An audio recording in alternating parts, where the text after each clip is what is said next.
হাবিবে আমানি আমার নবী পাককে বলতে লেগেছে, বলতে পারেন আমার অন্তরের মধ্যে একটা কথা আছে, ওই কথাটা আমাকে বড় কষ্ট দেয়, বেদনা দেয়, ওই কথাটা কি আপনি বলতে পারবেন? এ যুবকেরা, তরুণীরা, বাপেরা যারা বলে নবী অন্তরের খবর জানে না, বড় দুঃখ লাগে, আফসোস লাগে। আরে সেই জমানার জালিমরা, বেঈমান কাফেররা আমার নবী পাক নবী যে হবে অন্তরের খবর জানে, বিশ্বাস করে। তাই তো প্রশ্ন করেছে, আপনি যদি সত্যি নবী হন তাহলে আমার অন্তরের খবরটা বল দিতে পারবেন। তার মানে নবী যে হবে অন্তরের খবর আল্লাহ তাকে জানার ক্ষমতা দেবে। এই হাবিবি আমানি বলল, আমার অন্তরের মধ্যে একটা কষ্টদায়ক কথা আছে, ওটা কি আপনি বলতে পারবেন? আল্লাহ নবী বলেছিল, এ হাবিবি আমানি রে, তোমার ঘরে একটা কন্যা সন্তান আছে, বয়স তার 8 বছর, যে জন্মগত প্যারালাইসিস, সে উঠতে হাঁটতে পারে না। তোমার মনে বড় কষ্ট, তোমার মেয়েটা যদি সুস্থ হয়ে যায় এটাই তোমার দিল চায়। এই কথা শুনে হাবিবি আমানি চোখের পানি আর রাখতে পারলো না। হাবিবি আমানি চিৎকার দিয়ে বলল, মুহাম্মদ তুমি সত্য বলেছো, সত্য বলেছো, সত্য বলেছো। আরো জোরে বলুন সুবহান। হাবিবে আমানির এই কথা শুনে যারা আবু জেলের পিছনে এসেছিল, আবু জেল দলবল এসেছিল, তারা অলরেডি কলমা পড়া শুরু করেছে আমার নবীর উপরে। জোরে বলুন সুবহানাল্লাহ। আবু জেল বুঝাচ্ছে হাবিবে আমানি কি হলো, কি হলো। আবু জেলকে হাবিবে আমানি আর কোনো উত্তর দেয়নি, সোজা ঘরে যাচ্ছে।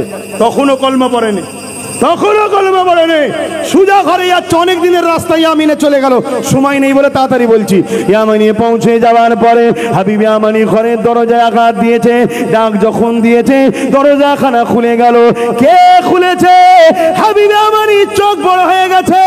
যে মেয়েটা আমার ঘরে রয়েছে, 8 বছর বয়স, হাঁটতে পারে না, চলতে পারে না, আমার ওই কন্যাটা যে কিনা জন্মগত প্যারালাইসিস, সে হাঁটতে হাঁটতে এসে দরজাখানা খুলে দিয়ে দাঁড়িয়ে রয়েছে। এ যুবকেরা, তরুণেরা, এ নবী পাকের প্রেমিকেরা, আমার নূর নবী, দয়ার নবী, উম্মত তুমি আমি নবী নবী করো, আল্লাহ তোমাকে আমাকে বাঁচিয়ে দেবে। আমার নবী পাকের শান মর্যাদা করো। দেখো ওই সময় হাবিবে আমানিকে ওই মেয়েটা বলতে, হাবিবে আমানি জিজ্ঞাসা করছে, মা রে তোমার এই অবস্থা কি করে হলো? ওই কন্যা সন্তান 8 বছরের মেয়েটা বলে, বাবা আমি রাত্রিরে ঘুমিয়েছিলাম, একদিন একটা নুরানি চেহারাওয়ালা মানুষ আমার কাছে এসে বলতে লাগলো, মা রে তুমি উঠে দাঁড়াও। আমি বললাম আমি উঠতে পারি না। ওই মানুষটা তখন বলতে লাগলো, মা রে তুমি বলো লা ইলাহা ইল্লাল্লাহ মুহাম্মাদুর রাসূলুল্লাহ, এটা মেনে নাও। এটা মেনে লিবার পর তুমি বলো বিসমিল্লাহির রহমানির রহিম বলে উঠে দাঁড়াও। আমি কলেমা পড়লাম, বিসমিল্লাহ বলে দাঁড়ালাম। বাবা আমি শুধু দাঁড়াতে পেরেছি না, হাঁটতেও শুরু করে দিয়েছি। এ যুবকেরা, তরুণেরা, হাবিবে আমানি কাঁদতে লেগেছে। আর হাবিবে আমানির মেয়ে বলতে লেগেছে, বাবা ওই নুরানি মানুষটা আপনার জন্য একটা মেসেজ দিয়ে গেছে। কি মেসেজ বলেছে? মা রে শোন, তোমার বাবা হাবিবে আমানি খুব শিগগিরই তিনিও এই কলেমা খানা পড়ে নেবে। এ যুবকেরা, তরুণেরা, ওই মহিলার কাছে, কন্যার কাছে হাবিবে আমানি জানতে চেয়েছে, মা রে বলো না, বলো না, যাকে দেখেছো তিনার হুলিয়াটা কিছু বলো, খবে দেখেছো হুলিয়াটা কিছু বলো। হাবিবে আমানির কন্যা এমন করে হুলিয়া বলতে লেগেছে, তিনাকে এমন দেখতে, 2 ভুরুটা জোড়া, বাবরি চুল, চেহারা নূরওয়ালা, মাথায় পাগড়ি, একটার পর একটা বর্ণনা করতে লেগেছে। আর হাবিবে আমানি চিৎকার দিয়ে বলে, মারে বুঝতে পেরে গেছি তিনি কে। আর দেরি নয়, ঘরে নয়, ঘরে নয়, সুজা মক্কা জমিনে এসে আমার নবীর কদমে পড়ে ইমানের নূরে কলেমা পড়ে হাবিবে আমানি সাহাবী হয়ে যায়। আরো জোরে বলুন সুবহান।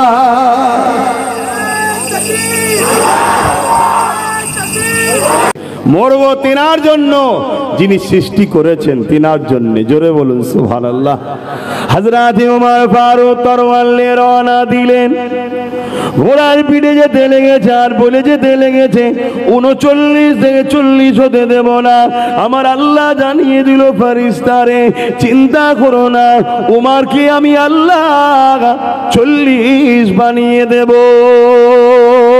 এ নওজওয়ানেরা, তরুণেরা, ঘোড়ার পিঠে হেঁটে যেতে যেতে রাস্তায় বোনায় দেখা হয়েছে, ওদিকে আমি যাচ্ছি না, ডাইরেক্ট আমার রাসূলুল্লাহ দরবারে চলে গেলাম। ওমর ফারুক পৌঁছে গিয়ে দরজায় আওয়াজ দিল। সাহাবারা ভেতর থেকে জিজ্ঞাসা করছে কে? বাইরে থেকে খাত্তাবের বেটা ওমর আওয়াজ দিয়েছে। সাহাবা হুজুরদের মধ্যে একটা কানাখুশু ভয় ভয় কাজ করছে।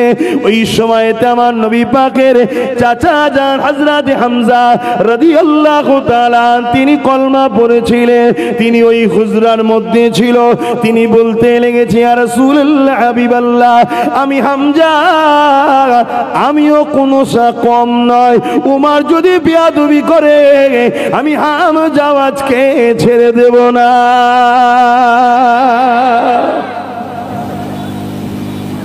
হযরত দরজা খুলে দিতে বলল, রাসূল বললেন চুপ করো, সব দরজা খুলে দাও।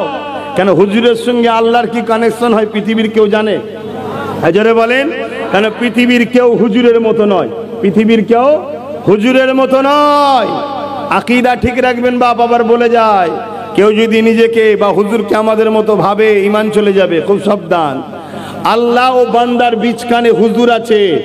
আল্লাহ ও বান্দা সম্পর্ক তৈরি করছেন হুজুর। জোরে বলুন সুবহানাল্লাহ। আর এই ফাইসাল্লাটা আল্লাহ করে দিয়েছে। বন্ধু আপনি যান, আমার ভুলে যাওয়া বান্দাগুলোর সঙ্গে আমার সম্পর্কটা জুড়ে দেন। হুজুর আজও আমাদের হৃদয়ে আছে। জোরে বলুন সুবহানাল্লাহ। প্রত্যেকটা মুমিনের অন্তরের থেকেও কাছে মুস্তাফা জানের রহমত রয়েছে। জোরে বলুন সুবহানাল্লাহ। তো আমার নবী পাক সাল্লাল্লাহু আলাইহি সাল্লাম বললেন, এই সাহাবারা চুপ করো, দরজা খুলে দাও, ওমরকে আসতে দাও। কেন? আল্লাহর নবীর সঙ্গে তো আল্লাহর কানেকশন হয়ে গেছে, এটা তো অন্য কেউ জানে না। হযরত ওমর আসলেন, চোখ ছলো ছলো নিয়ে সোজা আমার নবীর কদমের কাছে। নবী পাক সাল্লাল্লাহু আলাইহি ওয়াসাল্লাম নামাজে যেভাবে বসি না আমরা, ওইভাবে বসে আছে। ওমর ফারুক এসে নামাজের মতো করে বসলেন। একদম হাঁটু আমার নবীর হাঁটুর একদম কাছাকাছি লেগে যাবার মতো জায়গায় এসে হযরত ওমর বসে বললেন, আল্লাহর নবী শুধু বললেন, ওমর এখনো কি সৃষ্টিকর্তার দিকে আসার সময় হয়নি? শুধু এতটুকু। চোখ দিয়ে ঝরঝর করে পানি গড়াতে লেগেছে। হুজুর মাফ করে দেন, এই অস্ত্র নিয়ে বেরিয়েছিলাম আপনার দেহ থেকে গর্দানকে আলাদা করার, কিন্তু সব জানতে পেরেছি আপনি হলেন আখেরি প্রফেট, আখেরি রসুল, আখেরি মেসেঞ্জার। আপনি সত্যের পক্ষে, আপনি ন্যায়ের পক্ষে, আপনি ইনসাফের পক্ষে, আপনি গরিবের পক্ষে, আপনি মানবতার পক্ষে, আপনি অসহায়ের পক্ষে, আপনি মজলুমের পক্ষে। তাই জালিমরা আপনার বিরুদ্ধে, মানবরূপী পশুরা আপনার বিরুদ্ধে, অত্যাচারীরা আপনার বিরুদ্ধে, আপনি নারীর অধিকারের পক্ষে, নারী দেহ শোষণকারীরা আপনার বিরুদ্ধে। মনে রাখবেন, যুগে যুগে আমার নবীর বিরোধী যারাই করেছে, খেয়াল করে দেখবেন তাদের ক্যারেক্টারটাই খারাপ। কথা মাথায় ঢুকছে না? ঢোকেনে? হয় ক্ষমতার লোভে প্রজাদেরকে লোটে, তারা আমার নবীর বিরুদ্ধে, নাই ধর্মগুরু সেজে নারী দেহ শোষণ করে, তারা আমার নবীর বিরুদ্ধে, নাই মা বাপের উপর জুলুম করে, তারা আমার নবীর বিরুদ্ধে, নাই গরিবকে লোটে, তারা আমার নবীর বিরুদ্ধে, নাই মানুষের সঙ্গে এহসান ফারামোশি করে, তারা আমার নবীর বিরুদ্ধে। কোন সুস্থ মস্তিষ্কের পৃথিবীর কোন মানুষই যুগে যুগে আমার নবীর বিরোধী করেনি। তাই গান্ধী বাবুর মতো মানুষ আমার নবীর গুণ গেয়েছে, নেতাজি সুভাষচন্দ্র বোসের মানুষ আমার নবীর গুণ গেয়েছে, হাত্তাকে স্বামী বিবেকানন্দ তিনি আমার নবীর পক্ষে গুণ গেয়েছে। কেন? তাদের মধ্যে মনুষ্যত্ব ছিল, তাদের মধ্যে মনুষ্যত্ব ছিল। তাই আমার নবীর বিরুদ্ধে তারা কথা বলেনি। আমার নবীর বিরুদ্ধে কথা বলে কারা? যারা রাত 12টায় ভাং খেয়েছে ঘরে বিবিকে পেটে। কথা বুঝছেন না? তারা আমার নবীর বিরোধী করে। যাক, তাহলে আমি এখানে কি বুঝাতে চাইলাম? ইসলামকে মিটাবার চেষ্টা করেছিল, আমার নবী পাককে মিটাবার চেষ্টা করেছিল। ওমর ফারুক বলে গিয়েছিল 39 থেকে 40 হতে দেব না। আমার আল্লাহ ওমর ফারুককে 40 বানিয়ে দিল। এ যুবকেরা, তরুণীরা, বাপেরা, যুগে যুগে যুগে একদল মানবরূপী পশুরা আমার নূর নবী বিরোধী করেছে, আমার নবীর শানে গুস্তাখি করেছে। আল্লাহ নবী দুনিয়া জমিনে জিন্দেগি পলিয়ে আখিরাতের দিকে যখন রওনা দিলেন, আমার নবী পাক সাল্লাল্লাহু আলাইহি ওয়াসাল্লাম মনে রাখবেন, আজও রওজা মুবারকে নবী আমার জিন্দা হায়াতে আছে। আমার নবী পাক রওজা মুবারকে জিন্দা হায়াতে রয়েছে, কিন্তু দুনিয়াবি জিন্দেগি কাটিয়ে চলে গেছে, আখিরাতের জিন্দেগিতে রওনা দিয়েছে। এই যুবকেরা ওই দিকে আজকে যাচ্ছি না। হযরতে সিদ্দিক আকবর যখন খলিফাতুল মুসলিমিন হলেন, আমিরুল মুমিনিন হলেন, ওই সময়তে একটা ব্যক্তি নাম তার মুসাইলামাতুল কাজ্জাব নামে সূরাতে মুসলমান লাগে। মুসাইলামা তার নাম, কিন্তু দেখতে সূরাতে নামে মুসলমান, কিন্তু বিদেশি শক্তি নিয়ে, ইসলামের দুশমনদের শক্তি নিয়ে 90,000 সৈন্য তৈরি করে সে নিজেকে নবী দাবি করেছিল, অর্থাৎ খাতমে নবুয়াতের বিরোধী করেছিল, আমার নবীর শানে গুস্তাখি করেছিল। হযরত আবু বকর সিদ্দিক সাহাবা হুজুর দিকে মিটিং করতে লাগলেন, এ নবীর সাহাবারা, মুসাইলামাতুল কাজ্জাব এইভাবে খাতমে নবুয়াতের বিরোধী করেছে, কি করা যেতে পারে? সাহাবা হুজুররা বলতে লাগলেন, হে আমিরুল মুমিনিন খলিফাতুল মুসলিমিন, হে আবু বকর সিদ্দিক ভাই, আপনি আমাদের বর্তমান খলিফা, বর্তমান লিডার, নেতৃত্ব আপনি দিচ্ছেন, আপনি যা ফয়সালা করবেন আমরা তার উপরই রাজি আছি। আজ বড় দুঃখ, আমাদের তো কোনো নেতৃত্ব দিবার লোক নেই, খলিফা নেই আমাদের। এজন্য আজ যে যেদিক দিয়ে পাচ্ছে ওই কি বলে স্কুলের ঘন্টার মতো বাজিয়ে যাচ্ছে। আসুন, চিন্তার কোনো কারণ নেই, ইনশাআল্লাহ একজন খুব শিগগিরই আসছে। আল্লাহ পাক চাইলে আমরা যদি হয় দেখা হয়ে যেতে পারে, যদি আমাদের দেখা না হয় আশা রাখা যায় দুনিয়ার ভৌগোলিক পরিস্থিতি আর নবীর হাদিসের বর্ণনা অনুযায়ী আমাদের বাচ্চাগুলোর সঙ্গে দেখা হবে। এখন থেকে বাচ্চাগুলোকে ট্রেনিং দিয়ে যান, সেই শিক্ষা দিয়ে যান, আনেওয়ালার যেন পিছনে বাচ্চা দাঁড়াতে পারে, তবে দুনিয়া ও আখিরাতের কল্যাণ পাবে। তিনি অন্য কেউ নয়, বিশ্ব জিনার আতঙ্কে এখনো আতঙ্কিত হয়ে আছে, তিনি হলেন হযরত ইমাম মেহেদী আলাইহিস সালাম। জোরে বলুন সুবহানাল্লাহ। আমরা লুকিয়ে চুরিয়ে কথা বলি না, আমরা গর্বের সাথে কথা বলি। কেন? বিশ্বের প্রত্যেকটা জালিম হুকুমত, প্রত্যেকটা অত্যাচারী হুকুমত তারা ইমাম মেহেদী আলাইহিস সালামের আতঙ্কে ভুগছে। কেন? পৃথিবীর বুকে গরিবদের মুখে হাসি ইমাম মেহেদী আলাইহিস সালাম ফুটাবে, পৃথিবীর অসহায়দেরকে আশ্রয় ইমাম মেহেদী আলাইহিস সালাম দেবে, পৃথিবীর নারীদের অধিকার আবার নতুন করে ইমাম মেহেদী আলাইহিস সালামের নেতৃত্বে দেওয়া হবে। অর্থাৎ পৃথিবীর জুলুম, অত্যাচার, সন্ত্রাস, বেইনসাফি ইমাম মেহেদী আলাইহিস সালামের নেতৃত্বে সব খতম হয়ে পুরো পৃথিবীতে আমান, শান্তি, ন্যায়, সত্য ঝান্ডা প্রকাশিত হবে। জোরে বলুন সুবহানাল্লাহ, আরো জোরে বলুন সুবহানাল্লাহ। তাই বাচ্চাদেরকে শিক্ষা দিয়ে যাবেন, বাবা ইমাম মেহেদী আলাইহিস সালামের দিকে থেকো, কানার দিকে যেন থেকো না। কানাকে চেনেন তো নাকি? তারও দিকে লোক তৈরি হচ্ছে, তার দিকেও লোক তৈরি হচ্ছে। যাক, আমি ওদিকে আজকে আলোচনায় যাচ্ছি না। তাহলে হযরতে আবু বকর সিদ্দিক হুজুর কি বললেন, সাহাবা হুজুররা কি বল, আপনাদের অসুবিধা হচ্ছে না তো? গরম হচ্ছে না তো? হযরতে আবু বকর সিদ্দিক হুজুর বললেন, আমি লাস্টে কিন্তু একটু ওয়াকাফলে দু চার কথা বলবো, আপনাদের সহমত আছে তো নাকি? একটু হাত তুলে বলুন, সহমত আছে তো নাকি? হ্যাঁ, কেন আমার কমের প্রচুর বাপ মা ওয়াকাফ কি জিনিস সেটাই জানে না, আমাদের যুবক গুণী অনেকে জানে না।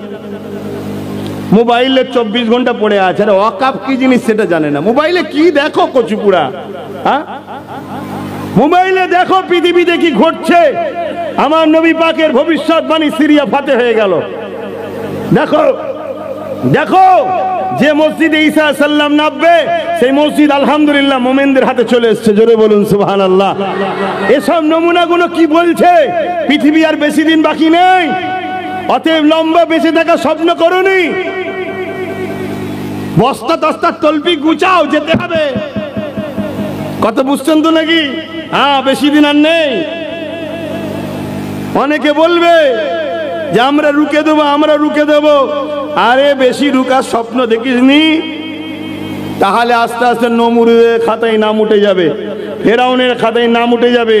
আর নাম যখন উঠবে ছুঁচো ডুবানোর মতো চুবিয়ে চুবিয়ে আল্লাহ মারবে, যেভাবে ফেরাউনকে মেরেছে। ভাষা খারাপ নেবেন না। যেটা আপনারা পছন্দ করবেন সেটাই বললাম। কথা বুঝে আসছে? ফেরাউনকে ডুবিয়ে ডুবিয়ে মেরেছে না মারেনি?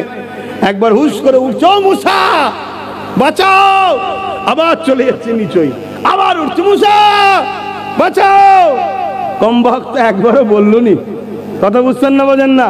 লাস্টে ডুবে ডুবে মরল। 3000 বছর এই নীল নদী পড়েছিল। নীল নদী এত বড় বড় মাছ আছে, কথা বুঝে আসছে, জাহাজকে নেজে ঝাপটা দেবে, জাহাজ উল্টে যাবে। অথচ ফেরাউনের লাশকে কিন্তু 3000 বছর পানিতেও কোনো মাছ খেয়ে লাইনে আল্লাহ তাকে হেফাজত করছে। কেন আল্লাহ হেফাজত করছে? সবে কিয়ামত পর্যন্ত দেখাবে। নতুন করে যারা ফেরাউন হতে চাইবি তোদের ব্যবস্থা এটা হবে। তাই মিশরের নীল নদে আল্লাহ তাকে হেফাজতে রেখে আজকে মিশরের পিরামিডে রয়েছে।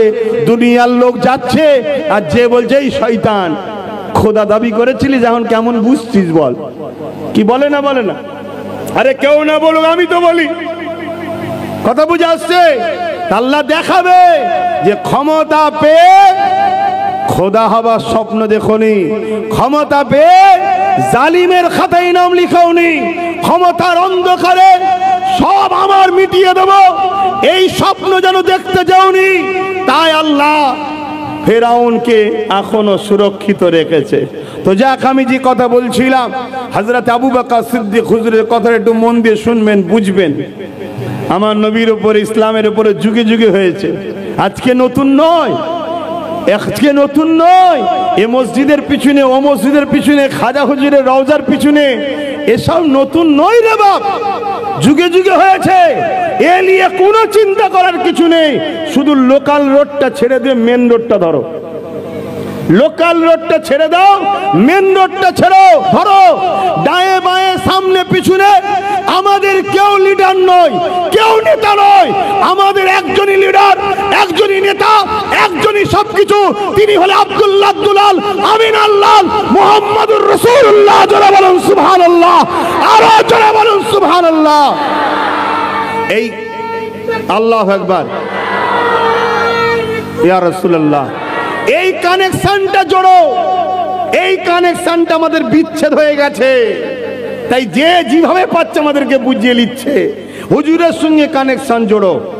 আমরা বলি না আল্লাহর রহমত ছাড়া বাঁচা যাবে না, আল্লাহর রহমত ছাড়া কোনো উপায় নেই, আল্লাহর রহমত ছাড়া চলা যাবে না। আরে আল্লাহর রহমতটা কি? আল্লাহর রহমতটা কি? আল্লাহ সূরা আম্বিয়ার মধ্যে বলছে, আমা আরসালনাকা ইল্লা রাহমাতাল লিল আলামিন।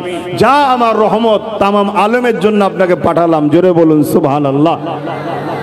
আমার নবী তো, তার মানে কি নবী ছাড়া বাঁচা যাবে না, নবী ছাড়া চলা যাবে না, নবী ছাড়া কামিয়াবি নাই, নবী ছাড়া দুনিয়া আখিরাতের রেহাই নাই। আর আজকের আমাদের যুব সমাজ রাসূলুল্লাহ ছেড়ে দিয়েছে। এটা বড় প্ল্যান করে করা হয়েছে। এটা একদিনের প্রচেষ্টা নয়, এটা শ বছর ধরে বড় ব্লুপ্রিন্ট তৈরি করে এই প্রোগ্রামটা তৈরি করা হয়েছে। একদল লোক গান দিয়ে, যাত্রা দিয়ে, খেলা দিয়ে, নাচ দিয়ে, মেলা দিয়ে, সুদ দিয়ে, ঘুষ দিয়ে, ভিক্ষা দিয়ে আমাদের ঘরে নবী থেকে সরিয়েছে। আর একদল লোক মাথায় টুপি দিয়ে, মুখে দাড়ি রেখে, জুব্বা পরে আমার নবীর সাথে গুস্তাখি করা আমাদের ঘরে শিখিয়েছে। এই দুদিক দিয়ে আমাদের ঘরে নবী থেকে সরিয়েছে। এজন্য বলে যাচ্ছি যুব সমাজ, যদি বাঁচার ইচ্ছা থাকে মানুষের মতো, আর এই কুকুরের মতো বাঁচবালাদের কথা, লাতিও খাবো খানাও খাবো, লাতিও খাবো খানাও খাবো, তাহলে আব্বাস সিদ্দিকীর কথা শুনে লাভ নেই। যা করছেন ভালো করছেন, করকে যান। আর যদি মনে হয় না ইজ্জতের রুজি খেতে চাই, আমরা কারো দয়াই খাই না। সৃষ্টিকর্তা হলো রিজিকের মালিক, আমলিওয়ালাকে দেয়, মদিনাওয়ালা থেকে কায়নাতে বন্টন হয়। জোরে বলুন সুবহানাল্লাহ। বুখারী শরীফের হাদিস, আনা কাসিমুন আল্লাহু ইউতি বা আনা কাসিমুন আল্লাহু মুতি। দেনেওয়ালা মাওলা বেশক আল্লাহ, রিজিকের মালিক বেশক আল্লাহ, কোনো সন্দেহ নেই। কিন্তু বন্টন করেন মুহাম্মদ রাসূলুল্লাহ। জোরে বলুন সুবহানাল্লাহ। যদি মনে হয় ইজ্জতের রুটি খাবো, ইজ্জতের সঙ্গে থাকবো, হালাল খাবো, ইজ্জতের সঙ্গে বাঁচবো, কারো রক্ত চক্ষু দেখে, কারো ইশারায় উঠা বসা করতে আমি ইচ্ছুক নয়, তাহলে সব রাস্তা ছাড়ো, মেন রোড ধরো, হুজুর কামলিওয়ালার সঙ্গে জোড়ো। শুনছেন তো নাকি? শুনছেন তো নাকি? কিচ্ছু লাগবে না। হুজুর কামলিওয়ালার সঙ্গে জুড়ে ছিল বাগদাদের এক শাহিনশাহ। বয়স 800 বছর 900 বছর আগে চলে গেছে। আমেরিকা হাজারো চেষ্টা করেছিল, হাজারো পারমাণবিক শক্তি মিসাইল বাগদাদের জমিনে ফেলেছিল, কিন্তু প্রত্যেকটা পড়েছে, একটাও ফাটেনি। অন্য জায়গায় ফেলছে, ফাটছে, বাগদাদের জমিনে ফাটছে না কেন? বাগদাদের জমিনে একজন সুলতান আছে যে কিনা আমিনা লালের গোলামি করেছে। গাউসুল আজম বড় পীর আব্দুল কাদের জিলানী আল বাগদাদি হুজুরের সঙ্গে জুড়ার জন্য হাজারো মিসাইল ফেলেছে, একটাও ফাটেনি। 800 বছর চলে যাওয়া গাউস পাকের পাওয়ার আজও জিন্দা আছে। জোরে বলুন সুবহানাল্লাহ, আরো জোরে বলুন সুবহানাল্লাহ। আর সেই ইমাম হোসেন হাসান হুজুরের রক্তে জিগার গাউস পাক ও মাওলা আলীর উত্তরসূরি। আর আমার হিন্দুস্তানে যিনি রয়েছেন, আমাদের শাহিনশাহ, আমাদের বাদশাহ, আমাদের সুলতান, সুলতানে হিন্দ, গরিবে নওয়াজ, আতায়ে রসুল মঈনুদ্দিন আজমিরি সঞ্জালি, আজকে তিনার মাজার কে লিয়েও ষড়যন্ত্র করছে।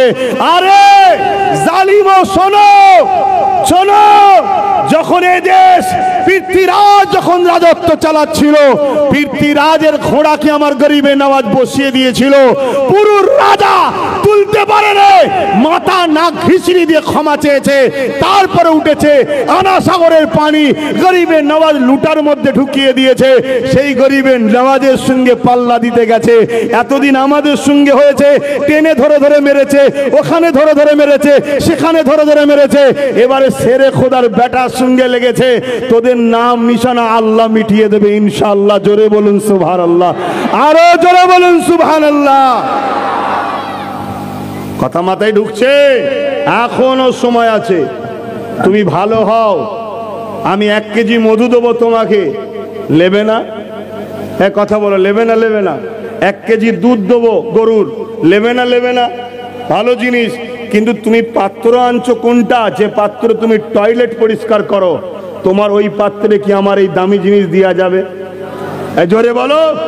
আল্লাহর রহমতটা তুমি নেবে বলছো, তুমি নিজেকে আগে পাক করো, আগে হুজুরের হও, আগে পরিচয় দাও। যতদিন বাঁচবো মোহাম্মদ রসুলের দিনের পাহারাদার হয়ে বাঁচবো। আমার জিন্দেগির একটাই মাকসাদ, ছেলে পরিবার বাচ্চা দেখতে হবে, হুজুর বলেছে দেখবো, কিন্তু এই জিন্দেগিটা হুজুরের দিনের পাহারাদার হিসাবে। এতটুকু প্রতিজ্ঞা নাও, আজ থেকে তৈরি হও, শপথ করো আল্লাহর কাছে, কাউকে জানাতে হবে না, তুমি তোমার মালিককে জানাও যে আল্লাহ আপনাকে সাক্ষী রাখছি, আমি যা করেছি করেছি, সব তওবা করছি, আজ থেকে বাঁচবো হুজুরের জন্য, মরবো হুজুরের জন্য, আপনার বন্ধুর জন্য দান কুরবান করে দিলাম। আমি বলে যাচ্ছি, আল্লাহ তো তিনি যিনি তুরস্কয় ভূমিকম্প দিয়েছিল, সবাই মারা গেছে, এক মা ছিল প্রেগনেন্ট, তার বাচ্চা হয়েছে ভূমিকম্প অবস্থাতে, 2.5 দিন পরে দুধের বাচ্চাকেও আল্লাহ জিন্দা রেখেছিল। জোরে বলুন সুবহানাল্লাহ, আরো জোরে বলুন সুবহানাল্লাহ। আল্লাহ দুনিয়াকে দেখিয়ে দিল যে আমি মারতে পারি, আমি বাঁচাতেও পারি। জোরে বলুন সুবহানাল্লাহ। ঘাবড়াবার কিছু নেই। আমি হযরত আবু বকর হুজুরের কথাটা বলবো, আপনারা শুনতে ইচ্ছুক আছেন না? নাই? হ্যাঁ, মন দিয়ে কিন্তু শুনতে হবে বাপ। হযরত আবু বকর সিদ্দিক সাহাবা হুজুরদের বললেন, ভাই আপনারা তো আমার উপরে দায়িত্ব দিলেন, তা আমি জানি পৃথিবীর সবাই যদি আমার হুজুরের পিছনে লাগে, বিরুদ্ধে লাগে, সমালোচনা করে, এতে আমার হুজুরের কিছু যায় আসে না। আমি প্রথমে যেটা বলেছিলাম, খেয়াল করে দেখবেন, আপনার এলাকাতেও খেয়াল করবেন, আকাশে যখন চাঁদ উঠবে, আপনার গ্রামে দেখবেন একটা একটা কুকুর আকাশের চাঁদের দিকে চেয়ে ঘেউ ঘেউ করে। খেয়াল করবেন যে ঠিক বলছি তো? করবেন। হ্যাঁ, কেন বলেন তো? ও চাঁদের আলো, ওর অসুবিধে হচ্ছে, ঘেউ ঘেউ করছে। আর দেখবেন মানুষদের মধ্যে কিছু এই খসলত আছে, মানুষের মধ্যে কিছু এই খসলত আছে, সে কি করে? সব সময় আমার হুজুরের বিরুদ্ধে ঘেউ ঘেউ করে, আছে না? নাই? এক কথা বলেন। তার মধ্যে কিছু দাড়িওয়ালাও আছে, শুধু দাড়ি চাচা নয়, কিন্তু দাড়িওয়ালাও আছে, হুজুরের পিছনে ঘেউ ঘেউ করে। এই কথা কি কষ্ট দিচ্ছে নাকি? হ্যাঁ, দাড়ি 2 ধরনের হয়, এক হলো সিদ্দিক আকবরের দাড়ি, আর একটা হলো আব্দুল্লাহ ইবনে উবাইয়ের দাড়ি। দাড়ি 2 ধরনের হয়, এক হলো মাওলা আলী শেরে খোদার দাড়ি, আর একটা হলো জুলখওয়াইসর তামিমির দাড়ি। তো দাড়ির মধ্যেও কোয়ালিটি আছে, আমাদের সমাজেও দাড়ি আছে, আমারও দাড়ি আছে, প্রাইম মিনিস্টারও দাড়ি আছে। এক করে ফেলবেন না যেন, এক করলেই শেষ। যে হারে আল্লাহর ওলি মনে হচ্ছে যে ও সবাই ওকে সাপোর্ট করি, না না না না, দুটো দাড়ির মধ্যে পার্থক্য আছে। কথা মাথায় ঢুকছে না? ঢোকে নেই? হ্যাঁ, সেদিনও পার্থক্য ছিল, আজও আছে, কিয়ামত পর্যন্ত থাকবে। আপনাকে ধরবেন, কি করে ধরবেন? হুজুরকে সামনে নিয়ে আসতে হবে। যে হুজুরের তার দাঁড়ির দাম, যে হুজুরের নয় তার দাঁড়ির দাম নেই। সে বড় হোক আর ছোট হোক পরের কথা। কি গো শুনছেন তো যুবকরা? হ্যাঁ, মন দিয়ে শোনেন। অনেক দূরে এসেছি আর আপনাদের এদিকে আসা হয় খুব কম। তো যাই হোক, আমার মুরব্বী বাপের ওসিলায় এই ছেলে ভান্ডার কমিটির ছেলেদের 300-র উপরে ছেলে আছে শুনলাম, তাদের প্রচেষ্টায় মাহফিল আল্লাহ নিয়ে আসলো। হযরত আবু বকর সিদ্দিক হুজুর বললেন, শোনো, সবাই মিলে যদি বিরোধী করে আমার হুজুরে কি যায় আসে না, কিন্তু আমরা তো বলি হুজুরকে ভালোবাসি। প্রেমের একটা ইজহারের দরকার আছে না? না কথা বলেন। আপনি তো বলেন স্ত্রীকে ভালোবাসি, শুধু ভালোবাসা বললে হয়? কখনো বাইরে যাবেন, একটা ফুল কিনে আনলেন, কিছু কিনে দিলেন, তবে তো ইজহার হবে। সে ভাববে না সত্যি ভালোবাসি। তা আমারও তো বলি হুজুরকে ভালোবাসি, এই ভালোবাসাটার একটা ইজহারের দরকার আছে। তাই সাহাবা হুজুররা বললেন, জি হুজুর, তাও তো বটে। হযরত আবু বকর সিদ্দিক বললেন, আমি ওই জালিমের মোকাবেলায় নামতে চাই। জোরে বলুন সুবহানাল্লাহ।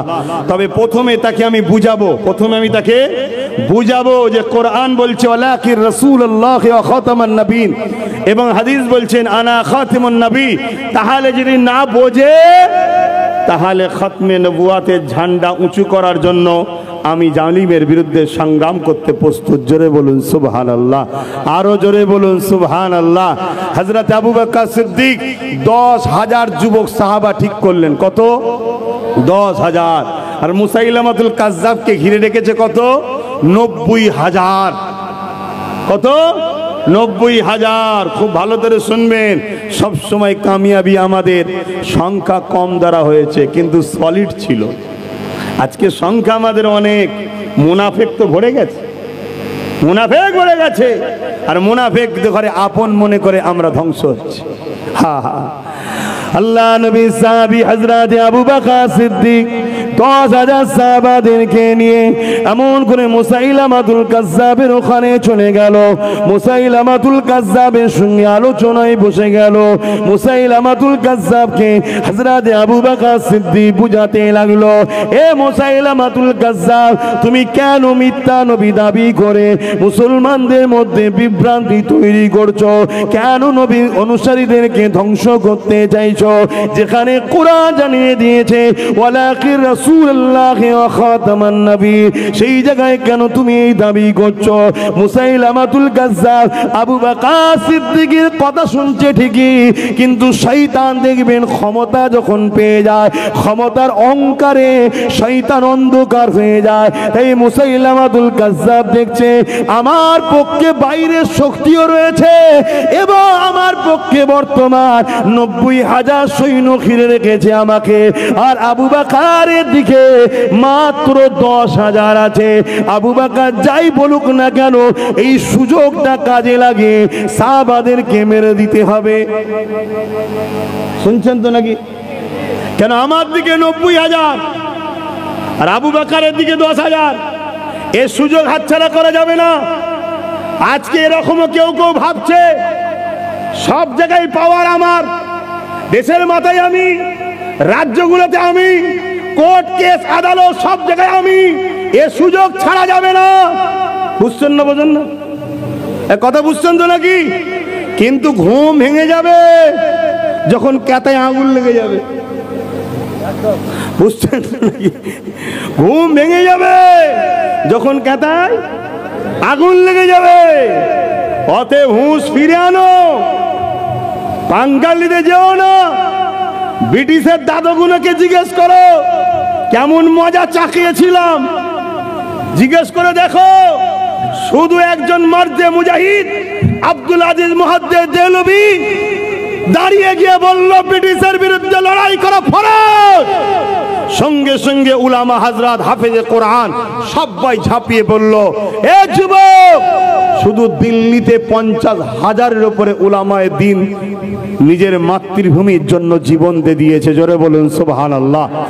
দেশকে ভালোবাসা, দেশকে ভালোবাসা। শুনে রেখে দাও, আজকে অন্য কারো থেকে দেশপ্রেম শিখতে যাবেন না। কেন? সব পায়ের মধ্যে 2 নম্বর ভেজাল আছে। দেশকে প্রেম যদি করতে হয় আমার আমিনার লালকে দেখে শিখুন। জোরে বলুন সুবহানাল্লাহ। আমার আমিনার লালের মাতৃভূমি হলো মক্কা।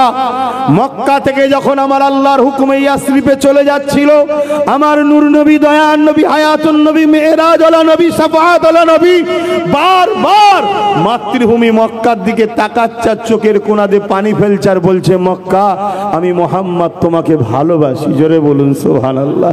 আরো জোরে বলেন না সুবহানাল্লাহ। প্রকৃত উম্মত তো সে যে নিজের নবীর সুন্নাতকে ফলো করবে। নবীর মাতৃভূমি ছিল মক্কা শরীফ, তাই নবী মক্কা শরীফকে ভালোবেসেছে। নবীর সুন্নাত হবে। আমরা নবীর উম্মত, আমাদের মাতৃভূমি হলো হিন্দুস্তান, আমরা আমাদের হিন্দুস্তানকে ভালোবাসবো।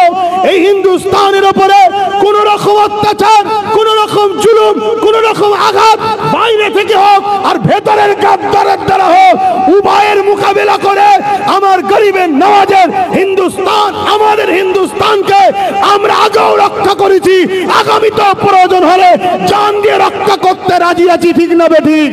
হাত তুলে বলুন ঠিক না বেঠিক? হাত তুলে বলুন ঠিক না বেঠিক? নারায়ে তাকবীর, নারায়ে তাকবীর। ভারতবর্ষ মনে রাখবেন, কেন করব না? হিন্দুস্তান তো আমাদের আব্বাজানের দেশ। জোরে বলুন সুবহানাল্লাহ। জানেন না ডাইরেক্ট জান্নাত থেকে আব্বা আদম আলাইহিস সালাম এসেছে কোথায়? আমার ভারতে। আরে এখন ভাগ হয়েছে, আমার হিন্দুস্তানে এসেছে ডাইরেক্ট জান্নাত থেকে। আমাদের আব্বা हिंदुस्तान এসেছে। सारे जहां से अच्छा हिंदुस्तान हमारा। क्यों ना अच्छा है हिंदुस्तान? क्योंकि हमारे बाप का मुल्क है। जन्नत से डायरेक्ट पहले इंसान, पहले बसार आदम सफीउल्लाह तशरीफ लेके आए हैं हिंदुस्तान में, इसीलिए डायरेक्ट जन्नत के साथ हिंदुस्तान की कनेक्शन है। बोलिए सुभान अल्लाह और ऊंचा बोलिए सुभान अल्लाह। और हमारे अम्मा जान बाप आदमेर बादिकेर पांजर থেকে তৈরি মা হাওয়া আমার নবীর দেশ জাজিরাতুল আরব, জাজিরাতুল আরব, ওইখানে আমার আম্মা হাওয়া আলাইহিস সালাম এসেছে। অর্থাৎ ভারত হলো, হিন্দুস্তান হলো আব্বার দেশ, আর জাজিরাতুল আরব হলো আম্মার দেশ। জোরে বলুন সুবহানাল্লাহ। কেন ভালোবাসবো না? কিন্তু দুঃখের বিষয়, দুঃখের বিষয় আমাদের যুব সমাজ, আমাদের কওম, আমার নবীর গোলামগুলো ৭৭ বছর ধরে একে তাকে বিশ্বাস করতে করতে করতে করতে আজকে এমন জায়গায় আমরা পৌঁছে গেছি, যা তার হাতে ক্ষমতা চলে গেছে, যা খুশি করছে আমার দেশটাকে নিয়ে, যা খুশি করছে আমার দেশটাকে নিয়ে। কিন্তু আজ আমরা গাফলতি করেছি বলেই কিন্তু এই জায়গাটা হয়েছে। দেশের জন্য নিজেদের ঘরে চেষ্টা করা, দেশের জন্য ভাবা, এটা দরকার আছে না নাই? কথা বলুন, আছে না নাই? হ্যাঁ, মনে রাখবেন, আমার দেশের সার্বভৌমত্বকে নিরাপদে রাখা, আমার দেশের সার্বিক বিকাশ ঘটানো, আমার দেশের সর্বধর্মের মানুষের নিশ্চয়তা, শান্তির ব্যবস্থা করা প্রত্যেকটা উম্মতে মুহাম্মাদির জন্য এটা একটা ধর্মীয় কাজ বটে, শুধু রাজনীতি নয়, এটা আমার ধর্মেরও কাজ। জোরে বলুন সুবহানাল্লাহ। তাই আমি যখন মেম্বার থেকে বলি, অনেক মূর্খ আমার কওমের মূর্খ আছে, তিনি বলে, তারা বলে যে হুজুর জলসা করতেছি, সে কথা বলবে কেন? আরে জাহেল, আরে মূর্খ, এটা আমার ধর্মের একটা পাঠ। আমার দেশের হিন্দু, দলিত, আদিবাসী, সাঁওতাল, বাগদি, খ্রিস্টান, মতুয়া, শিখ, পাঞ্জাবি এবং আমার দেশের সার্বভৌমত্ব, আমার দেশের ইনকামের বিকাশ ঘটানো, সর্বদিক দিয়ে আমার দেশের জন্য ভাবা, এটা আমার ইসলামের একটা পাঠ, একটা সিলেবাস। জোরে বলুন সুবহানাল্লাহ। আরো জোরে বলবেন না সুবহানাল্লাহ। যেমন একটা স্কুলে গেলে অঙ্ক আছে, ভূগোল আছে, ইংলিশ আছে, জীববিদ্যা আছে, নানা রকম হিস্ট্রি আছে, বিষয় থাকে, তেমন ইসলামে হাজারো বিষয় আছে। নামাজ আছে, রোজা আছে, দাঁড়ি আছে, সমাজনীতি, অর্থনীতি, পরিবার নীতি, এডুকেশন নীতি, সম্প্রীতির নীতি, মানববন্ধন নীতি, তেমন ইসলামে আছে রাজনীতি, নিজের রাষ্ট্র নিরাপদ নীতির কথাও ইসলামে আছে। জোরে বলুন সুবহানাল্লাহ। আরো জোরে বলবেন না সুবহানাল্লাহ। আজকে কি জায়গা ছেড়ে যাচ্ছ ছেলেদের ঘরে? ছেলেগুলোকে তো আগুনের কড়ার উপর তুলে দিয়ে যাচ্ছ। বলেন, ভুল বলছি? ছেলেগুলোকে জন্য কি করে যাচ্ছ? বলো, কি করেছো? গাড়ি বাড়ি, জমি জায়গা। কালকে যখন তুমি এ দেশের নাগরিক নয় প্রমাণ করে দেবে, তখন তোমার গাড়ি বাড়ি, জমি জায়গা কি হবে? কথা বুঝছেন না, বোঝেন না, কথা অসুবিধা হচ্ছে। গত দুদিনের আগের কথা বলি, শুনুন ছোট্ট করে। আমার রাজ্যে একটা কথা ঘটেছে, শুনুন। দুদিন আগে কি, একজন ভাই, আমার কমের একটা ভাই স্বাস্থ্য দপ্তরে RTI করেছে। স্বাস্থ্য দপ্তর পর্যন্ত, মেডিকেল স্বাস্থ্য দপ্তরে RTI করেছে বিশেষ কিছু তথ্য জানার জন্য। স্বাস্থ্য দপ্তর তাকে তথ্য না দিয়ে জিজ্ঞেস করছে, তুমি বাংলার ভারতের নাগরিক, তার প্রমাণ দাও। মুসলমান গন্ধ পেয়েছে। শুনছেন কি শুরু হয়েছে, কি হয়ে শুনছেন না? আমি অনেক চিন্তা করে দেখেছি যে হঠাৎ করে কেন্দ্র সরকার এই ওয়াকাফ বিলের নামে ওয়াকাফকে লিখতে চাইছে কেন? এমনি তো ঝেড়ে খেতে পারে। এ কথা বুঝছেন না, বোঝেন না? এই ঝেড়ে খাই না, খাই না। এই আওয়াজ দেন, এই আওয়াজ দেন। লজ্জা লাগছে না ভয় লাগছে? जो डर गए वो बस শেষ। আর এটাই তো করেছে। আল্লাহ নবী বলেছেন, আখিরি জামানায় একটা থালে খাবার রাখলে যেমন ক্ষুধার্ত পশুগুলো ওই থালের ওপর ঝাঁপিয়ে পড়ে, আখিরি জামানায় আমার উম্মতের উপরে জালিমরা ওইভাবে ঝাঁপিয়ে পড়বে। ওলামারা জানে হাদিস। সাহাবা হুজুররা জিজ্ঞেস করছেন, হুজুর তখন কি আমার ভাইদের সংখ্যা কম হবে? আল্লাহ নবী বললেন, না, সংখ্যা কম হবে না। এ যুবক শুনে যাও, সংখ্যা কম হবে না। যেদিকেই তাকাবে আমার উম্মত, সত্যি তো, যেদিকেই তাকাই আমরা, যেদিকেই তাকাই আমরা, যেদিকেই তাকাই আমরা, কিন্তু খাতা কলমে শুনি আমরা কম। হ্যাঁ হ্যাঁ, খাতা কলমে শুনি আমরা কম। যদি আমরা কমই হই, তাতে এত দুলা ভাইয়ের মতো আবদার করে কেন? একটু খেয়াল রাখো, একটু খেয়াল রাখো, একটু খেয়াল রাখো।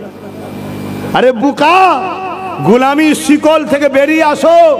ঘোড়া দেখেছেন? ঘোড়া, ঘোড়ার গায়ে ক্ষমতা আছে না নাই? যুদ্ধের ঘোড়া কোনো ট্রেনের সঙ্গে রেস দিতে পারবে, এত জোর ছোটে। সেই ঘোড়াকেই দেখবেন ঘোড়ার মালিক একটা ধানের শীষ বা একটা পাটকাঠির সঙ্গে জড়িয়ে দিলেই ঘোড়া দাঁড়িয়ে রয়ে যায়।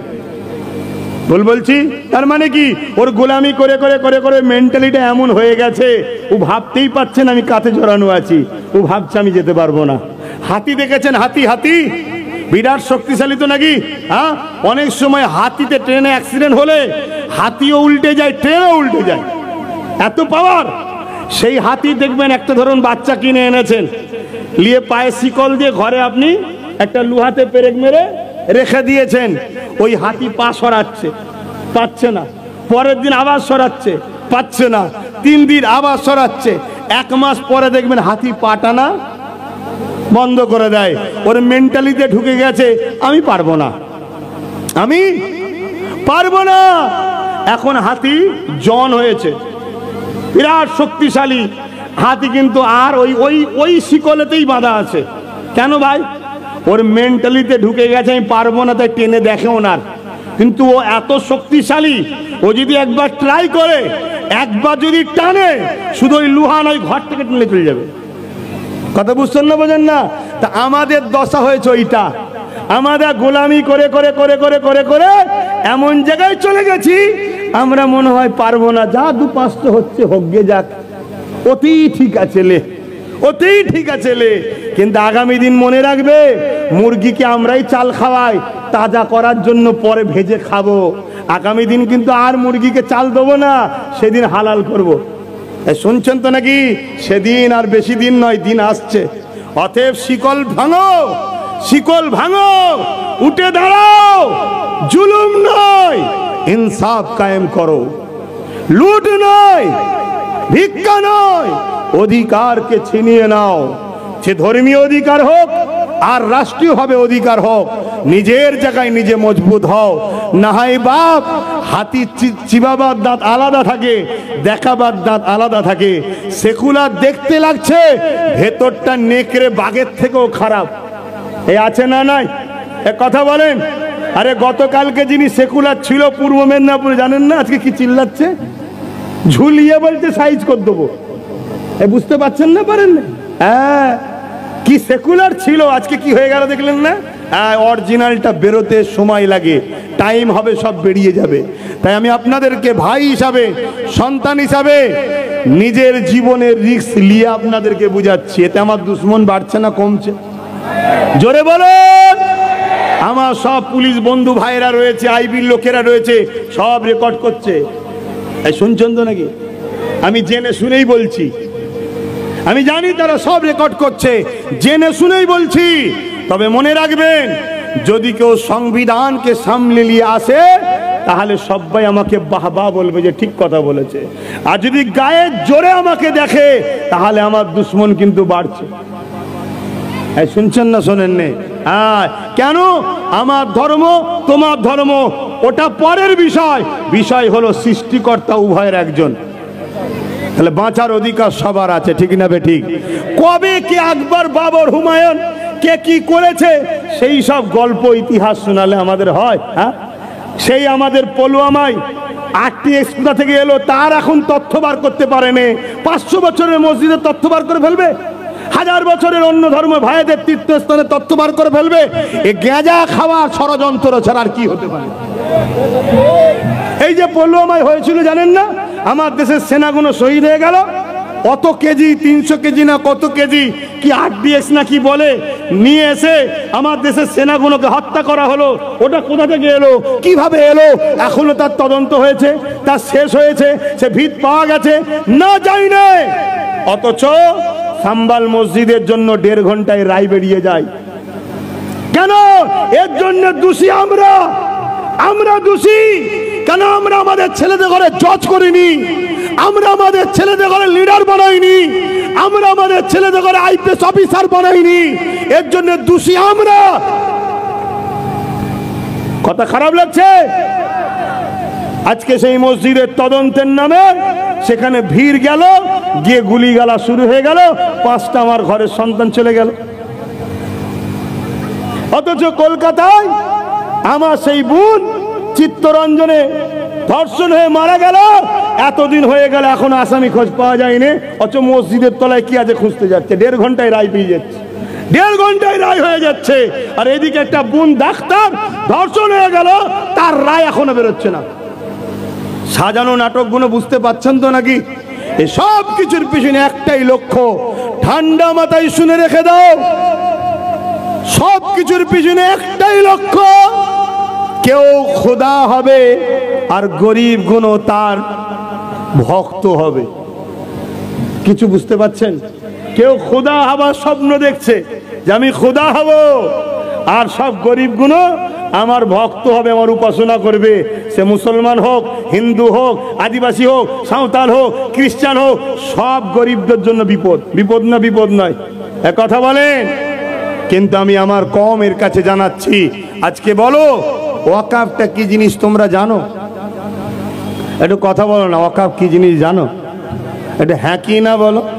কারা কারা জানেন না ওয়াকাফ কি জিনিস? একটু হাত তুলে দেখান। লজ্জার কিছু নেই। কারা কারা জানেন না যে ওয়াকাফ কি জিনিস? জানি না। একটু লজ্জা করবেন না, জোর করে হাত তোলেন। দেখেন এতগুলো মানুষ বলছে ওয়াকাফ কি জিনিস জানি না। হাত নামান। এটা জানতে দেওয়া হয়নি। আমি এই বিষয়ে সংক্ষেপে একটু কথা বলবো। আমি সবার সাক্ষী চাইছি, বলবো যারা মেম্বারে আছেন, বলবো ওয়াকাফ নিয়ে বলবো, একটু কথা বলেন। কেন আপনি ভাবতে পারেন ধর্মীয় জলসায় বলবেন কেন? আর ওয়াকাফটা আমার ধর্মীয় একটা পাঠ, তাই আমি বলছি ওয়াকাফ আমার ধর্মীয় জিনিস। যেমন এটা একটা ধর্মীয়, জুব্বা একটা ধর্মীয়, কথা বুঝে আসছে না? নয়, ওয়াকাফ আমার ধর্মের একটা বিষয়। সেই জায়গায় একটু মাথা ঠান্ডা করে শুনবেন ওয়াকাফটা কি জিনিস। হায় হায় হায়। ওয়াকাফ হলো অফ করা, উৎসর্গ করে দেওয়া, দান করা। কথা বুঝছেন তো নাকি? দান করা, আল্লাহর রাহে দান করে দেওয়া জিনিস। এবার তার দায়িত্ব দুভাবে নেওয়া হয়, এক আওলাদ জিম্মেদার হয়, আর একটা কমিটির মাধ্যম দিয়ে নিয়ন্ত্রণ করা হয়। কিন্তু আল্লাহর রাহে উৎসর্গ করে দেয় যারা অর্থশালী সম্পদের মালিক, তারা কিছু কিছু জিনিসকে, টাকা পয়সা, জমি জায়গা অফ করে, উৎসর্গ করে। উদ্দেশ্য কি? মহান সৃষ্টিকর্তাকে খুশি ও রাজি করার জন্য। জোরে বলুন সুবহানাল্লাহ। এবং এই সম্পদের ইনকাম কোন খাতে যায়? ইসলামের অনুসারীদের মসজিদ, মাদ্রাসা, কবরস্থান, খানকা এবং বিশেষ করে মুসলিম ছেলেদের পড়াশোনার জন্য এই অর্থকে খরচ করা হয়। কথা বুঝে আসছে? তা হাজার হাজার বছর ধরে এই ওয়াকফ সিস্টেম চলে আসছে। আমার নবী পাকের সাহাবী হযরত আবু বকর সিদ্দিক তিনি ওয়াকফ করেছে, হযরত উমর ফারুক ওয়াকফ করেছে। আর এই ওয়াকফ যুগে যুগে এইভাবে চলে আসছে। আমার হিন্দুস্তানে, আমার ভারতবর্ষে হাজার হাজার বছর ধরে অনেক অর্থশালী প্রভাবশালী ব্যক্তিরা মুসলিম সমাজ, ইসলাম ধর্মের ও তার গরিব ছেলেদের, ইসলাম ধর্মের গরিব সন্তানদের শিক্ষা ও ধর্মের বিকাশের জন্য, কল্যাণের জন্য 27 লক্ষ বিঘে জমি ওয়াকফ করেছে। কত? এটা কম করে বলছি, এর বেশি অনেক চুরি হয়ে গেছে। আরো যেটা ডাটা পাচ্ছি সেটা বলছি, আরো কত হয়তো আগে ঝেপে দিয়েছে কে জানে। কথা বুঝে আসছে? 27 লক্ষ বিঘে এই সম্পদ দান করেছে মুসলিম অর্থশালী ব্যক্তিরা। উদ্দেশ্য ইসলাম ধর্মের মসজিদ, মাদ্রাসা ও বিশেষ করে মুসলিম গরিব ছেলেরা পড়াশোনা করে দেশ, সমাজ, জাতির কল্যাণ করবে। যেমন আমার দেশকে সুপার পাওয়ারের তালিকায় এনেছে এপিজে আব্দুল কালাম সাহেব। যদি ওয়াকফের টাকা ৭৭ বছর ধরে প্রকৃত গরিব ছেলেদের পড়াশোনার পিছনে খরচ করা হতো, একটা আবুল কালাম কেন, আমার দেশে হাজার হাজার আবুল কালাম হতো। আমার দেশ পারমাণবিক শক্তি সর্বদিক দিয়ে আরো শক্তিশালী হতো। আমেরিকা কি তাহলে আব্বা বলতে হতো না? আমেরিকাকে পায়ের তলাতে আমার দেশ রাখতে পারত। শুনছেন না শোনেন না? কিন্তু ৭৭ বছর ধরে এই ওয়াকফ সম্পত্তির টাকা যখন যে যেখানে ক্ষমতায় এসেছে কম বেশি লুটেছে। আমাকে হক কথা বলতে হবে বাপ, শুধু ওর পিছনে বলবো, একে বলবো ভালো না, ও মুনাফিক আমি করতে পারবো না। সবাই কম বেশি ঝেড়েছে, শুনছেন তো নাকি? হ্যাঁ, তার মধ্যে একটা ন্যূনতম কথা বলি। উত্তর 24 পরগনায় একজন আল্লাহর ওলি আছে, নাম হচ্ছে আব্বাস আলী, হাড়ুয়াই মাজার, হাড়ুয়া আব্বাস আলী, যিনি বেড়া চাপাতে এক রাজা ছিল, তিনার ওই বেড়া যে ছিল দিয়া, ওই বেড়াতে তিনি ফুল ফুটিয়ে দিয়েছিলেন। জোরে বলুন সুবহানাল্লাহ। এটা আল্লাহর ওলিদের কারামত, আল্লাহর হুকুম। সেই আল্লাহর ওলির সম্পদ ছিল 900 বিঘে। কত বিঘে? 900 বিঘে। সেই সম্পদটা আজকের দিনে আছে কত জানেন? শুনবেন না? মাত্র 92 শতক। বলেন বলেন কত? 900 বিঘে সম্পদটা মুসলিম উম্মার কাজে লাগবে। সেই সম্পদকে লুটে লুটে লুটে আজকে কত দাঁড়িয়েছে? 92 শতক। কেন্দ্র সরকার চাইছে এই 92 শতকটা আমি ডাইরেক্ট খাবো, তাই বিল করতে চাইছি, অন্য কিছু নয়। এই ওয়াকফ সংশোধনের নামে 2024 যে বিল হচ্ছে, এইটা যেখানে যার যতটুকু আছে ডাইরেক্ট আমি লবো। কিন্তু আমার প্রশ্ন আপনাদের কাছে, ৭৭ বছর যখন খেয়েছিল, আমাদেরই সমাজের তো একদল মুসলিম রহনুমা সেই সব গভর্নমেন্টের সঙ্গে মুখে মুখ দিয়ে গুজুর গুজুর করেছে না করেনি? খাবার রাস্তা তো দেখিয়েছি এরাই।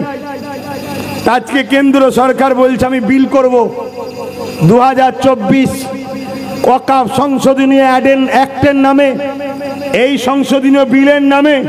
সেখানে অপশন আনছে কি, 21 জন কেন্দ্রীয় বডি হবে, তার মধ্যে 11 জন অমুসলিম হবে। আমি অমুসলিম ভাইদেরকে শ্রদ্ধার সাথে বলবো, হিন্দু ভাইদের দেবত্ব সম্পত্তি আছে, তার রক্ষণাবেক্ষণ মুসলমান করুক, এটা আমি পছন্দ করি না। কেন? ওই সম্বন্ধে আমাদের ধারণা নাই, জ্ঞান নাই। কেন? দেব দেবীর ব্যাপার, তার সম্পদ তারা ভালো বোঝে, ঠিক না বেটি? খ্রিস্টান ভাইদের সম্পদ আছে, তারা ভালো বোঝে। পাঞ্জাবি ভাইদের, শিখ ভাইদের, আদিবাসী ভাইদের জল জঙ্গলের সম্পদ আছে, তারা ভালো বোঝে। ঠিক তেমনই মসজিদ, মাদ্রাসা, ইসলামের সম্পদ আমরা বুঝি। এখানে অমুসলিম ভাইরা ঠিকভাবে পরিচালনা করতে পারবে না। তাই তিনি বলছে না, এতে অমুসলিম 11 জন, অর্থাৎ সংখ্যক গুরু করছে অমুসলিমকে, বড় প্ল্যান মাফিক পরের বার ওই 10 জনকে বাদ দিয়ে টোটাল সম্পদকে কর্পোরেশনদের হাতে তুলে দেবে। তাহলে বাবরির মতো আর হইচই হবে না, নীরবে ধ্বংস হয়ে যাবে লাখো লাখো মসজিদ, মাদ্রাসা, কবরস্থান। কথা মাথায় ঢুকছে না ঢোকেনি? এটা কেন্দ্র সরকার করতে চাইছে। আমি আপনাদের জিজ্ঞেস করছি, 77 বছর ধরে কম বেশি তো সবাই খেয়েছে, ওই রাস্তাতে গত 10 বছর কেন্দ্র সরকারও ওয়াকফ পয়সা খেয়েছে, তাহলে হঠাৎ করে বিল করতে কেন চাইলো? চুপি চুপি যেমন খাচ্ছে খাক না, বিল কেন করতে চাইলো? এটা কখনো ভেবেছেন? কথা বলেন, এটা ভেবেছেন? আজকে ওয়াকফ নিয়ে বড় বড় মিছিল হচ্ছে, বড় বড় জনসভা হচ্ছে, আমার তো দেখে হাসি পাচ্ছে। যদি বলেন কেন? গ্রামে চোর পড়েছে, সবাই বলছে চোর ধর, চোর ধর, চোর ধর, চোর ধর। চোর ওর মধ্যে ঢুকে যে বলছে চোর ধর, চোর ধর, চোর ধর, চোর ধর। আরে যারা মিছিল করছে, আন্দোলন করছে, তারাও তো অলরেডি ঝেড়ে বসে আছে। এর কথা বুঝছেন না? বোঝেন না? আমাদের কপালটাই কেমন দেখুন, আমাদের ভুলের জন্যে, আমাদের ভুলের জন্যে যেখানে বিল হচ্ছে ওখানে ওয়াকফের হয়ে চিল্লাবার আমাদের কেউ নেই। যদি গুটাকুড়ি থাকতো, যখন সংবিধান বিরোধী কথা হবে চেয়ারটা ছুড়ে তো মারত। 1947-এ পার্লামেন্ট তৈরি, একটা আইন তৈরি হয়েছে, একটা অ্যাক্ট তৈরি হয়েছে, কি দেশ স্বাধীন হয়ে গেছে, যেটা মন্দির মন্দির থাকবে, যেটা গির্জা গির্জা থাকবে, যেটা গুরুদুয়ার গুরুদুয়ার থাকবে, যেটা মসজিদ মসজিদ থাকবে। এলিয়ার কোনো বিভাজন, এলিয়ার কোনো ছেড়খানি করা যাবে না, একটা আইন তৈরি হয়েছে। তো হঠাৎ করে তুমি আজকে 2024-এ কেন বলছো মসজিদ মাদ্রাসার তলায় কি আছে খুঁজতে হবে? এটা সংবিধানের পক্ষে না বিরুদ্ধে? জোরে বলেন।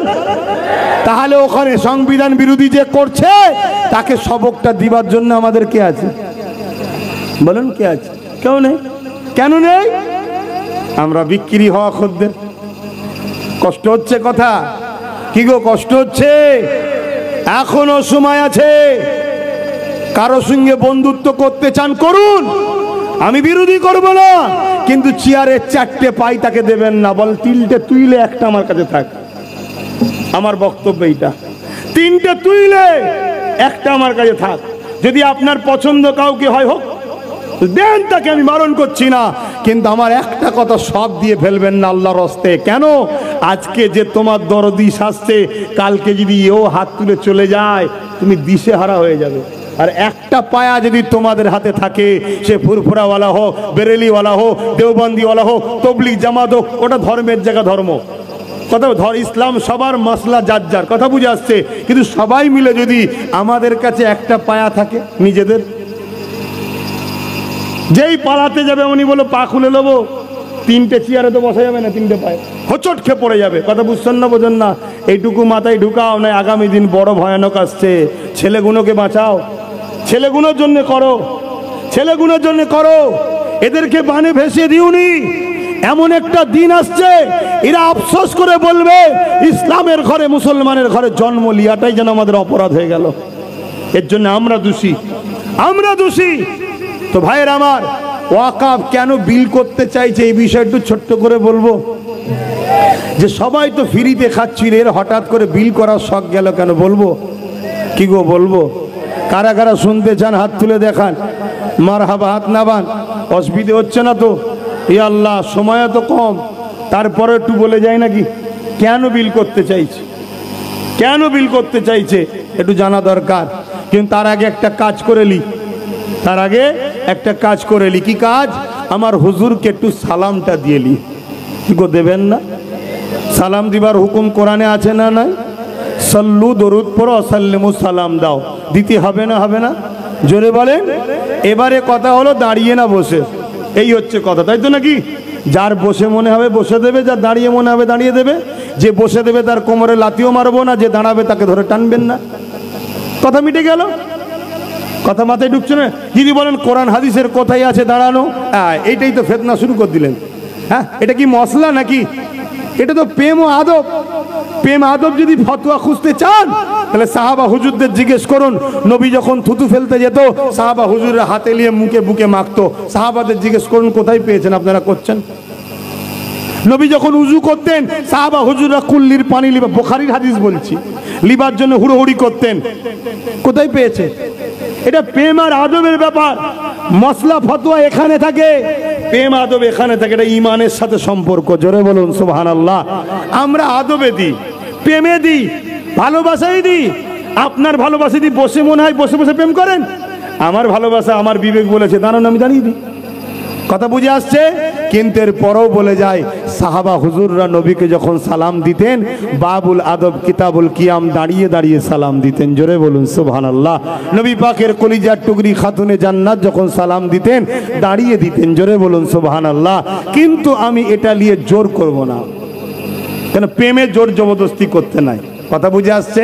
তাই কেউ যদি মনে করে যে আমার প্রেম বসে, তো বসে দিক, কিন্তু আমার দাঁড়ানোর বিরোধী করবেন না। বিরোধী করলে আপনি গুস্তাগে রসুলের ক্যাটাগরিতে পড়ে যাবেন। আপনার দিলে বুকসে রসুল আছে মনে হবে, আর যার দিলে বুকসে রসুল আছে সে মালাউন বেঈমান কাফের হয়ে যাবে। কথা মাথায় ঢুকলো? আসেন, এলে ঝগড়া করবেন না। ইয়া নবী সালাম ইয়া রাসূল।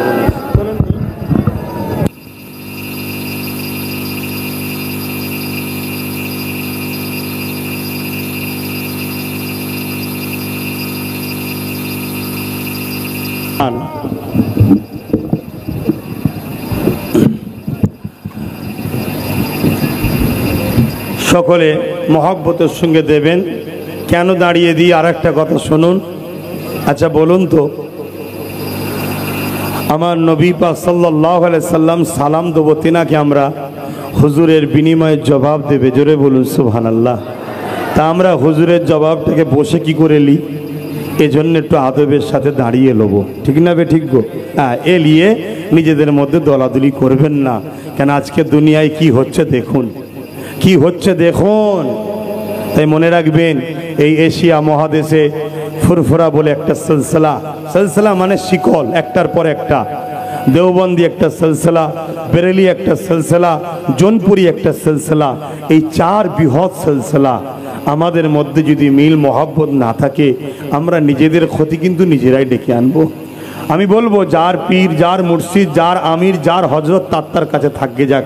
কথা বুঝে আসছে? আমাদের সবার মূল হলো আল্লাহ ও রসুল, কোরআন ও সুন্নাহ। কথা বুঝে আসছে?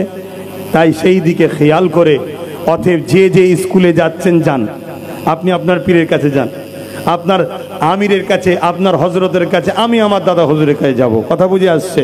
কিন্তু বর্তমান যে পরিস্থিতি, এখানে মনে রাখবেন সাম্বাল মসজিদ আল্লাহর ঘর, খাজা গরিবে নওয়াজ, ফুরফুরাওয়ালা, দেওবন্দিওয়ালা, বেরেলিওয়ালা, তবলিগ জামাত সবার তো ইমাম নাকি? সবাই তো মানেন খাজা হুজুরকে। আজকে খাজা হুজুর না হলে হিন্দুস্তানের মানুষ ইসলাম পেত না। আজকে তিনার উপরে অ্যাটাক করতে চলেছে। আমি জানি আমার খাজা একাই যথেষ্ট। জোরে বলুন সুবহানাল্লাহ। আরো জোরে বলবেন না? আরো উচ্চ আওয়াজে বলবেন না? কিন্তু আমি ওই যে সিদ্দিক আকবর হুজুরের মতো বলবো যে আমরা ভালোবাসি বলি একটা ইজহার দেখাবার দরকার আছে না নাই? কি দরকার আছে না নাই? তা কোনোদিন যদি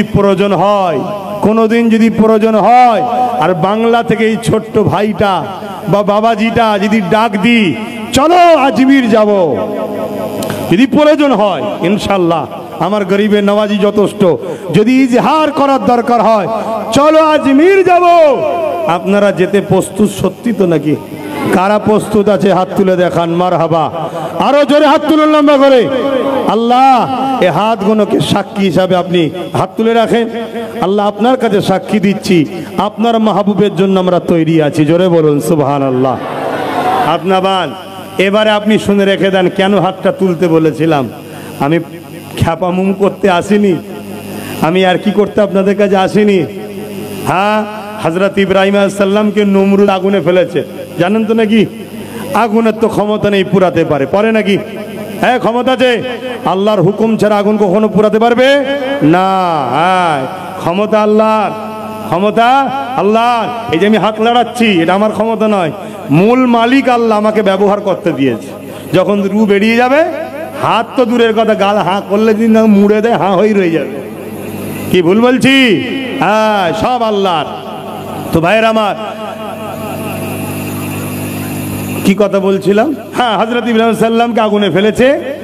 গিরগিটি চেনেন? গিরগিটি, হ্যাঁ, যদি আর একটু খোলাসা বলি, বর্তমান কিছু নেতার দিকে তাকাবেন, বুঝতে পারবেন গিরগিটি কি জিনিস। এরা যে কখন কোন দলে থাকছে চেনা মুশকিল। কখনো এখানে, কখনো ওখানে, কখনো এখানে, কখনো ওখানে। এই কথা কি কষ্ট লাগলো নাকি? এটা দেখলে বুঝতে পারবেন যে গিরগিটি কি জিনিস। তো এই ধরনের জিনিস হলো গিরগিটি।